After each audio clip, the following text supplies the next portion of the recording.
Yes. All right, guys.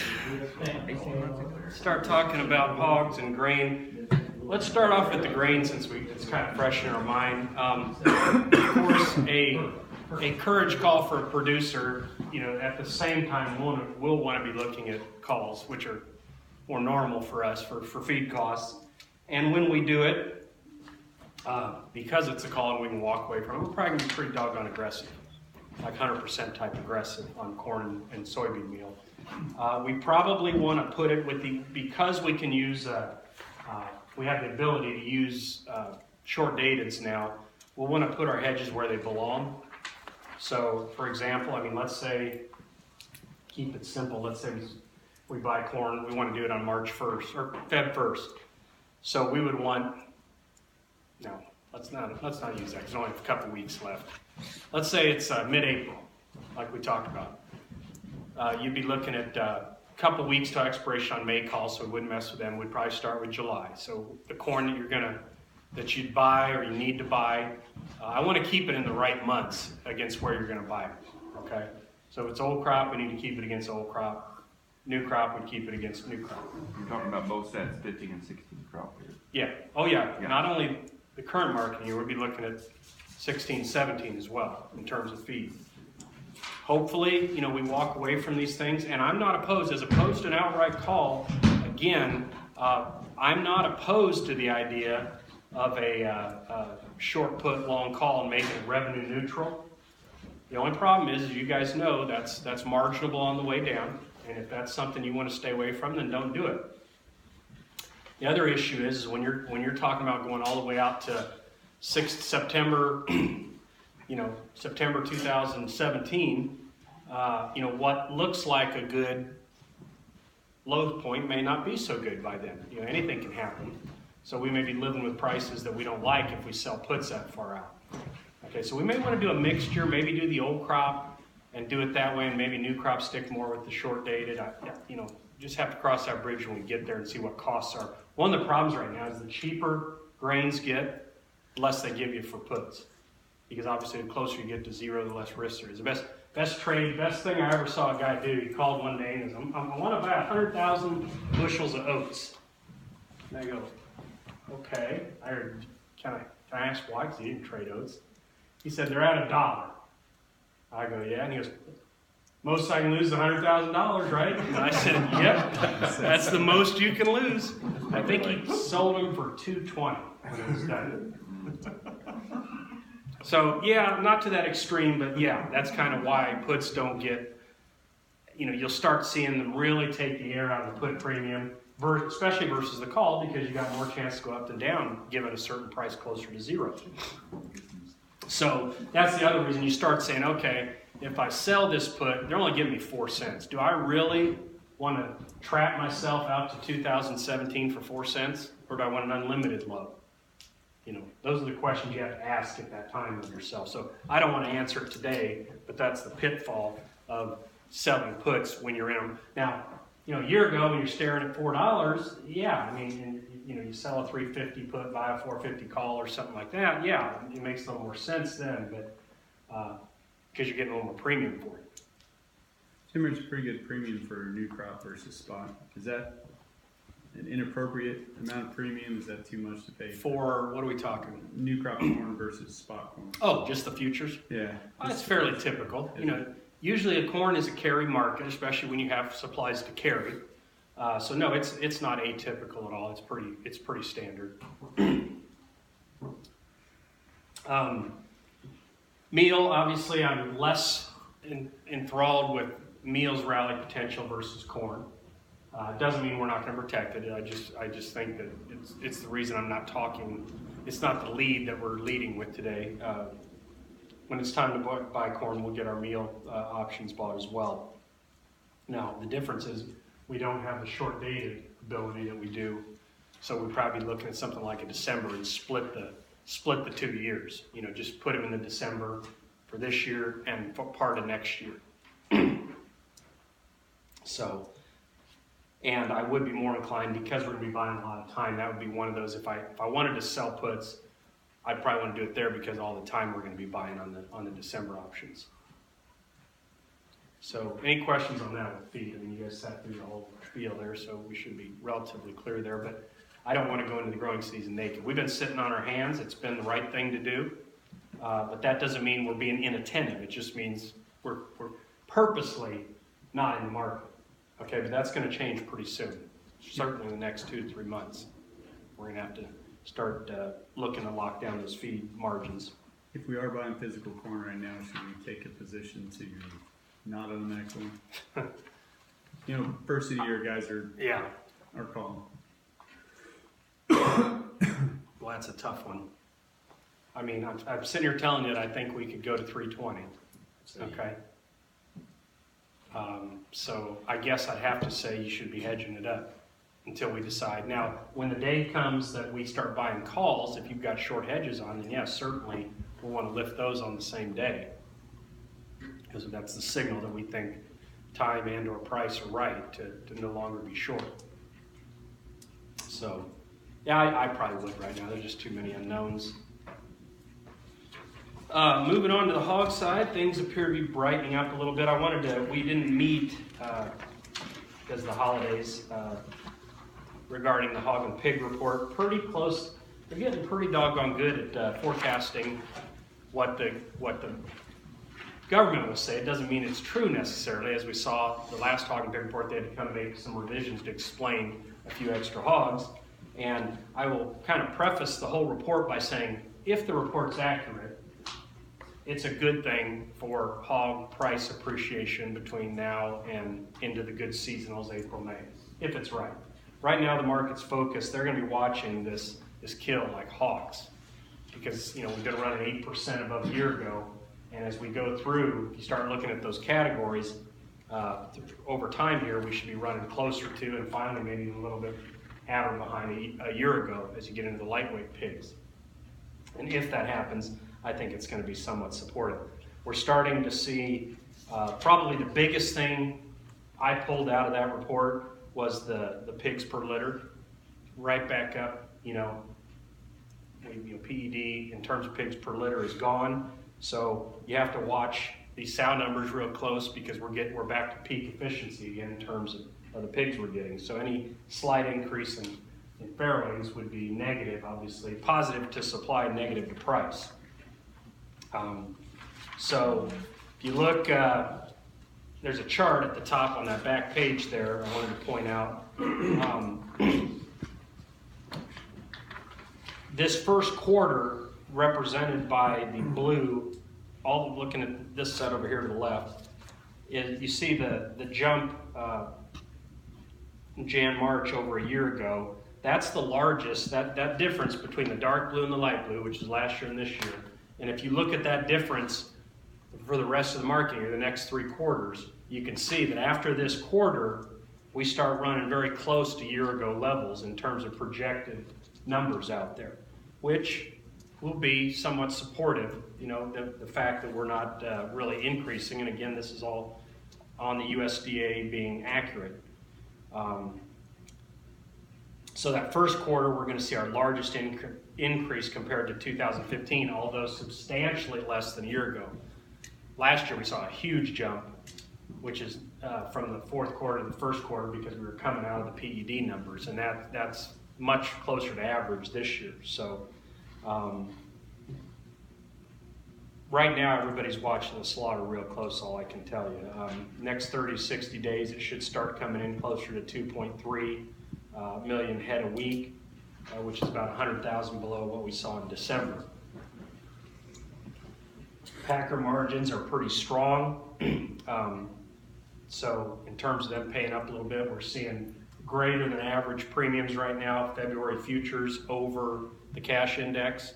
So the market at least believes that the cash is at some point going to catch up to the future side of things, and that they're going to pay a little more. And I believe that too, as long as these numbers are correct.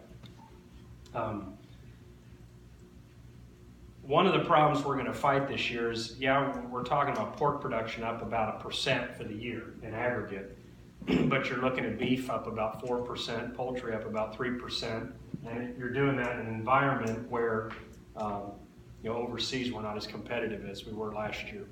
So that's something we gotta watch, which means any of that protein, or a good percentage of that protein is gonna have to be absorbed domestically. Now, one of the good side is right now, everybody's getting a little bit of a oil tax break. So those paychecks got a little more meat in them, pardon the pun. And people usually, especially when you're living paycheck to paycheck, they usually eat a little better when they got a little more money in their pockets. So that could be supportive and help offset some of what we may or may not lose on the export side of things. I don't think the gas positive has outweighed the healthcare premium increase. Where's Dave Best? I'm sure he'd disagree with that. Yeah, we went to, on a personal note, let's see, our deductible was, I spent $39,000 last year in medical. Premiums, everything out of it, combined. And 20 something of that was, 26 was premiums. And we had a 10,000, everybody, didn't, combined family premium, so if it was on me or whoever. So this year, no, we had a 5,000, yeah, 5,000 everybody. This year we went to a 10,000 everybody, and my premium went from 18 something down to 13 something, 14 something, I think. I told my wife, you can't find, what I was really looking for is, give me the policy that if I'm not in the hospital or dying, I pay out of pocket. That's what I want. They're legal. They're illegal now. You can't find this anymore. That's all I wanted. Is that I'll pay everything other than if I'm hospitalized or dying. See, you need to be using an attorney more. So, yep. Shock. Obamacare isn't, but they'll tell you, well, it's not going up as much as it should have. Oh, okay. Yeah. I always said, let's see, you got millions of more people on it, and it's going to lower costs. How does that work again? Did I miss a class in fourth grade somewhere that explained that? Well, 49% of the population files a tax return. However, that Doesn't pay any federal income tax, right? so You have that argument with somebody who works for I pay taxes every week. I said, you ever heard, do you get a tax return? Do you get a refund? You ever go back and look at not your Social Security, refund. What's that? look at what you paid in FICA versus what you got back. And you might be surprised that you don't pay taxes. So anyway, let's not go there right now. Thanks, Rick.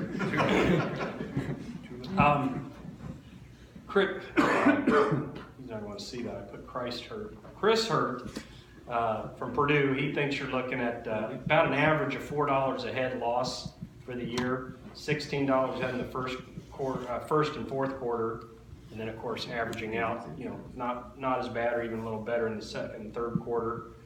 We did have a nice day yesterday. I put the April contract, lack of space. I didn't put the June, and like I said, I put the April because it's kind of the one everybody's using right now for price projections. You can see we closed at about 67.20. Look back to that late August low, which was just under 68. I think that's your first hurdle. And I think at that level, which isn't that far away, guys, I think we need to start our initial hedging out. I don't want to get heavy with them because I think, that April, we always draw that April-ish time frame is, that's when you better, or get off the pot. But I think we can start at that level. Obviously, we're mostly hedged out against April. You'd be talking about a corresponding June close to 80, 79, 79.50, corresponding to that if we get up in that 68 plus. And, I don't know exactly how that pencils for you, but I think it's a good place to start. I mean, I know it's not the price you want, but it certainly could get worse. And when we do it, we're going to spread it out. Okay, I want to, when we're doing June, we're going to do some of those. My biggest concern right now, to be honest with you guys, is fourth quarter of this year. And we talked a year ago that this is the quarter where we could potentially tax capacity in the United States till those two plants come on in 17. So, we've all seen what happens when capacity gets taxed, and it can get pretty ugly for a period of time. So, when we start looking at June, we're going to be looking at December. We're going to be probably looking all the way out to February, if not April 2017. Because of how early this opportunity is being offered, I'd probably keep it in the 20-25% category as opposed to going any heavier than that. But I do want to start getting some coverage on it. And especially as we start getting our feed nailed down, I'll feel better about it. At least we can start projecting some margins. You may not like it, but sometimes when you're in this, race to the bottom, trapping a small loss is better than eating a big one. So If we can own corn for $3 and sell hogs for 68, we'll be okay. Okay. And that's something, I say this all the time, and some of you are better than others, but, just because I'm at 20 doesn't mean you can't be more. Okay, if you look at it and say, hey, I like this, if it comes, whatever comes later, fine. If I can buy corn and meal options today for this and sell hogs for this, what's to stop me from doing 80%? Nothing. Certainly not me. My concern is corn basis is going to eat us alive this summer. I mean, is that accurate? Well, you're a little further, the further north you go, the more I agree with that, okay? Somebody once told me that, Why would you fill up today? asked me if I had an affiliation with, bin salesmen, but, year in, year out, nothing better than fall basis, filling up with it. Even if you have to push a little bit to get it. When you start throwing those premiums in a carry market around, and then you start looking at basis, it's hard to lose. Hard to lose filling up. And I know you can't put a gun to people's head, but I know I had conversations with some of you guys this fall, and you were like, well, should I bid that? And I go, I would. I said, you want to pay it now or pay more later? I mean, you don't want to be the guy out there pushing the market higher, but you definitely don't want to letting bushels get away either. I think guys are so focused on the price that they really weren't making a decision based on basis. Yeah. Nobody in this area got as full as they wanted to be. Yeah. Well, it was being pulled in a lot of different directions too. Being pulled in a lot of different directions. So, again, and I mentioned this, that April-May timeframe, that's how much I got to lose. last call at the bar. Standards go down. We start saying, at this point we need to start getting our hedging program in place because we just got years and years of data that shows us that that's kind of the high water mark annually in terms of getting some hedge protection in. So I'm not opposed. Unfortunately, we don't have near the tools that we have in the grains with the hogs.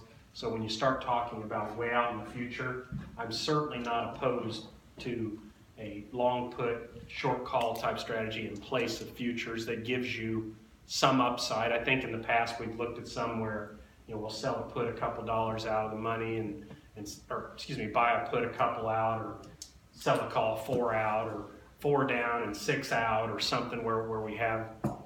I'm not opposed to that, and it doesn't have to be all or none either. You can say, well, I'll do a little bit of futures, a little bit of cash, a little bit of option spreads.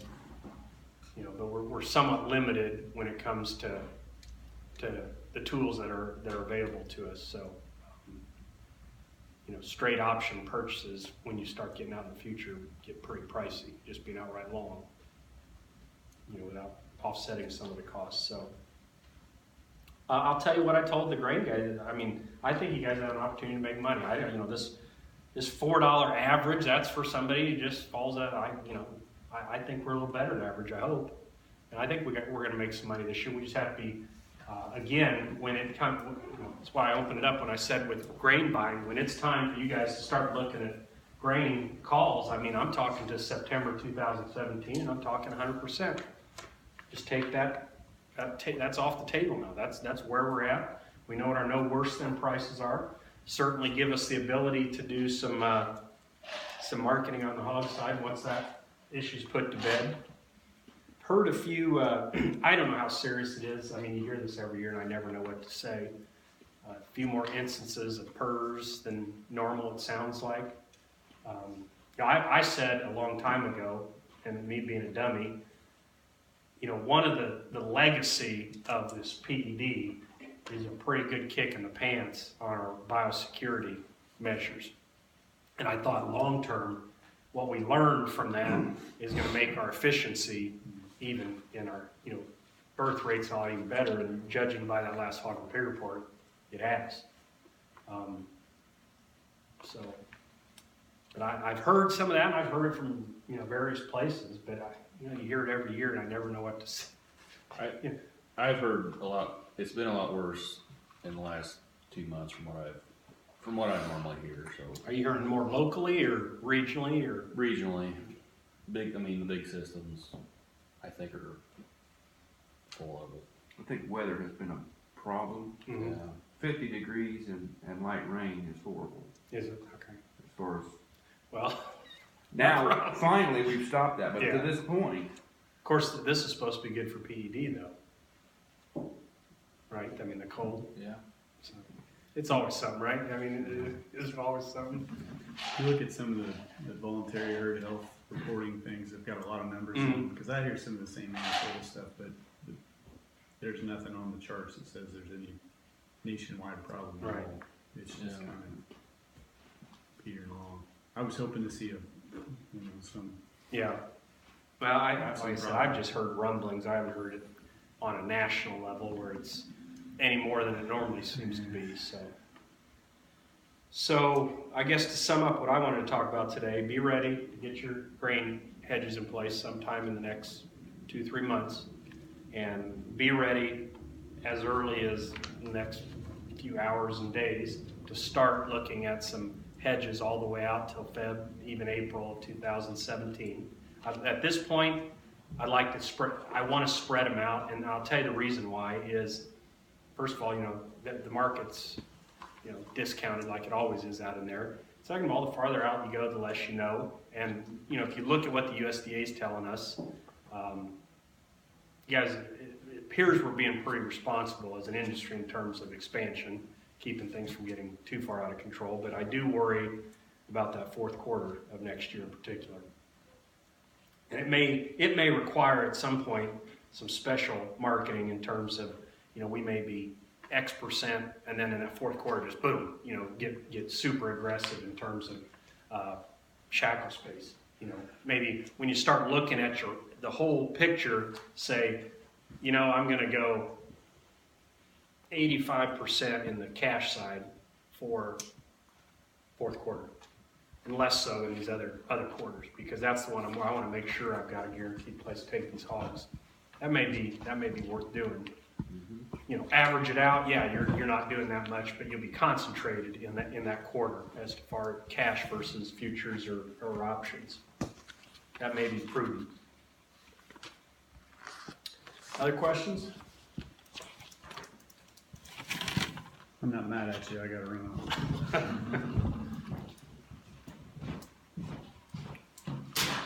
off. All right, guys. Thanks for coming.